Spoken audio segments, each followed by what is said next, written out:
కథాకమలం కథల వెల్లువ ఆలకించి ఆలోచించి ఆచరిద్దాం. మరి 29th మే ఫ్రైడే 2026 ఈనాటి స్పెషల్ ఏంటి అంటే international day of United nation piece keepers day. మంచి రోజు కదా పిల్లలు పెద్దలు, మీరందరూ ఏమన్నా సందిగ్ధంలో ఉన్నారా? కథాకమలం ఏంటి, కథలు చెప్తానని ఈరోజు స్పెషల్ ఏంటి ఇంటర్నేషనల్ అని పట్టుకుంది అనుకుంటున్నారా? ఏం కాదర్రా, నా ఆలోచన ఏంటి, అదే కథాకమలం ఆలోచన ఏంటి అంటే కథ అంటే అప్పుడెప్పుడో అనగనగా కాదు కదా, అనగనగా కూడా, కానీ వినగా వినగా ఈరోజు కూడా మనకి సంతోషాన్ని ఇవ్వాలి కదా. ప్రతిరోజు ఒక పండగే అని చెప్పడానికే ఇలా ఇంటర్నేషనల్ డేస్ తెలుసుకొని మనము వాటి వల్ల మనం చేయగలిగింది ఏంటి అనేది తెలుసుకోవడంలో తప్పు లేదనుకుంటున్నాను కదూ. అందుకేనర్రా వెతికి ఇంటర్నేషనల్ డేస్ అని, నేషనల్ డేస్ అని, డే స్పెషల్ అని చర్చించుకుంటున్నాం. ఇది కూడా కథే కదా, అదే కథాకమలం ఆకాంక్ష. మరి international day of UN piece keepers day is dedicated to honoring the service, sacrifice and lives lost by military and civilian personnel in peace operations worldwide. అంటే ప్రపంచం అంతా ఇంత శాంతియుతంగా, ఇప్పుడు మన ఇండియానే చూసుకోండి, మన తెలంగాణ, ఏపీ ఇంత శాంతియుతంగా మనం కథాకమలాలం మనందరం కథలు వినగలుగుతున్నాము, మన పనులు మనం చేసుకుంటున్నాము అంటే ఎంతోమంది ఈ ఆపరేషన్స్, పీస్ ఆపరేషన్స్లో ఉండబట్టే, బార్డర్స్లో కానీ, ఇంటీరియర్ కానీ, ఎంతోమంది పీస్ ప్రొవిజన్లో ఉన్నారు కాబట్టే మనము ఇంత శాంతియుతంగా ఉండగలుగుతున్నాం. మరి వారందరికీ కూడా ఒక రోజు డెడికేట్ చేయడంలో తప్పు కాదు, ఒప్పు కదా. సో ఇంకొక ఇంటర్నేషనల్ డే ఏంటి అంటే ఇది కూడా చాలా బాగుందర్రా. ఇది మౌంటైనీరింగ్, ట్రెక్కింగ్ చేసే వాళ్ళకి చాలా బాగా నచ్చే day. International Everest day, mountain climbing, and the day commemorates the historic first successful summit of Mount Everest on May 29, 1953 by Sir Edmund Hillary from New Zealand and Sherpa Tenzing Norgay from Nepal. వీళ్ళిద్దరూ చాలా famous కదా. So ఇదర్రా ఈరోజు special. మరి మన కథలోకి వెళ్ళిపోదాం. అమ్మో, అసలే మనము మిత్రభేదం, పంచతంత్రం అని సిరీస్లో ఉన్నాం కదా. సిరీస్లో నిన్నేమైంది, గాడిద కుక్క పని చేయడానికి వెళ్ళి ఎలా తన్నులు తిందో చూసాం కదా. అది జరిగిన తర్వాత కరటకుడు చెప్పిన మంచి మాటలు పెడచెవిని పెట్టి దమనకుడు కరటకునితో పాటు సంజీవకమును సమీపించి ఈ విధంగా మాట్లాడాడంట. ఏమని? ఈశ్వరుని వాహనమైన నందీశ్వరుని వంటి ఓ వృషభరాజమా, చూసారా ఎంత పొగడేస్తున్నాడో. వృషభము అంటే ఎద్దు, ఆక్స్, నీకు నమస్కారం. ఈ అడవి అంతటికి రాజు పింగళికమనే సింహం, మేమిద్దరం ఆ రాజుగారి ప్రతినిధులం. అబ్బో, వాళ్ళకి వాడే చెప్పేసుకుంటున్నాడర్రా. అసలు వాళ్ళ నాన్న కదా వాళ్ళకి మంత్రి, మేమిద్దరమే ప్రతినిధులు అని చెప్పేస్తున్నాడు. ఎవరు? దమనకుడు, రైట్. ఆయన ఆజ్ఞ లేకుండా ఈ అడవిలో ఇంతవరకు ఏ మృగం స్వేచ్ఛగా తిరగడానికి, అరవడానికి వీల్లేదు.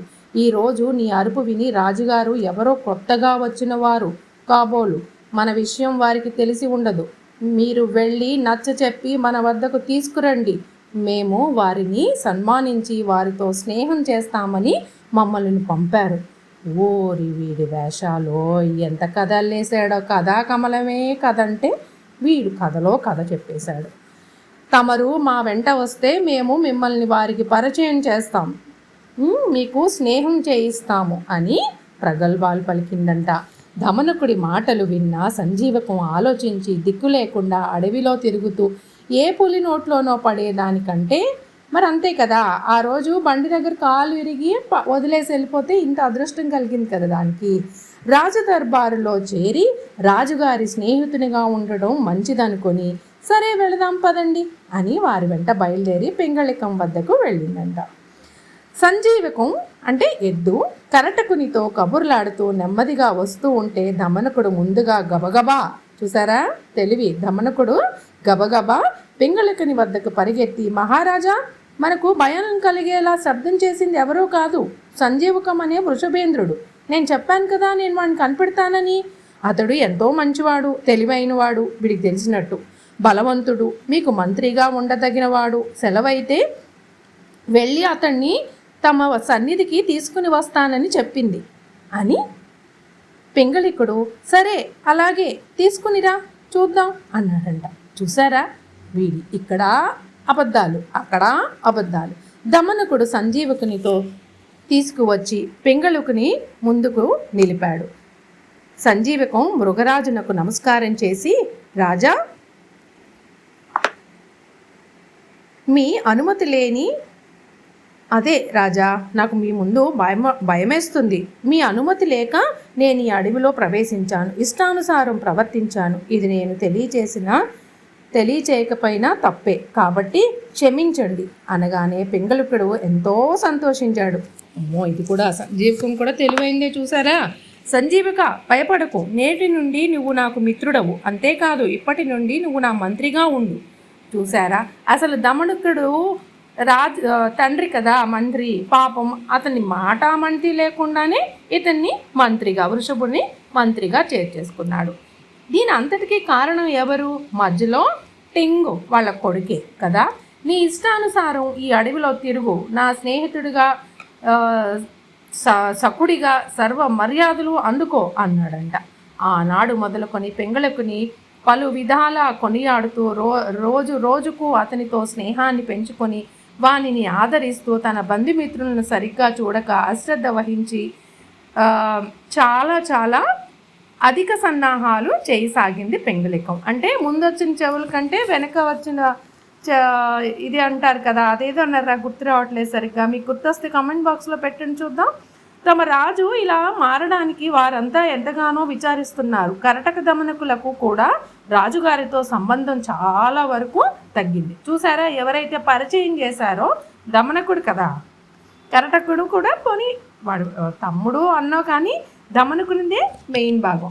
వాళ్ళతో కూడా ఎవరైతే పరిచయం చేయించారో వాళ్ళతో కూడా సన్నిహిత్యం తగ్గించేసుకున్నాడు. ఉట్టి వృషభము పింగళికము కలిసి ఉంటున్నారంట. ఒకనాడు కరటకుడి ఎద్దును తెచ్చి గద్దెను ఎక్కించింది నేను. ఇది మరచి సంజీవకం తనకు మేలు చేశామనే విశ్వాసం కూడా లేకుండా మనల్ని నిరుత్సాహపరుస్తుంది. పింగళికం కూడా గౌరవించటం లేదు సరికదా, మాట్లాడాలన్నా వారిరువురు ఇంకొకరికి అవకాశం ఇవ్వట్లేదు. చూసారా, మనోవేద మొదలైంది. మనకే కాదు, మునుపటి రాజమిత్రులకు బంధువులకు కూడా మనం చేసిన పని వల్ల కష్టమే కలిగింది. నేను ముందుగానే మనకెందుకంటే నువ్వు వినలేదు, దీని అంతటికీ కారణం నువ్వే అని దమనికునితో అన్నాడంట.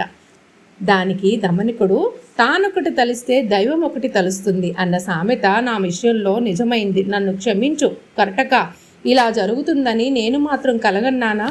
నేను పొందదలిచిన మంత్రి పదవి సంజీవనమ్మకు దక్కింది. చూసారా, ఏదో ఆశించి ఏదో చేద్దామనుకుంటే ఉన్నది పోతుంది. మీరు పూర్తి చేయండి. మరి నా పాచిక పారలేదు, చేతులారా చేసుకున్న అపరాధానికి నక్క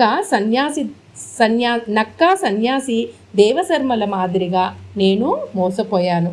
నీ కథ చెబుతాను విను అంటూ కథ ప్రారంభించింది. మరి ప్రారంభించింది కానీ మనము సుఖాంతం చేసుకోవాలి. మరి రేపు కలుద్దాం. సర్వే జనా సుఖినో భవంతు, లోకా సంస్థాం సుఖినో భవంతు. ఉంటాను మరి. జై హింద్.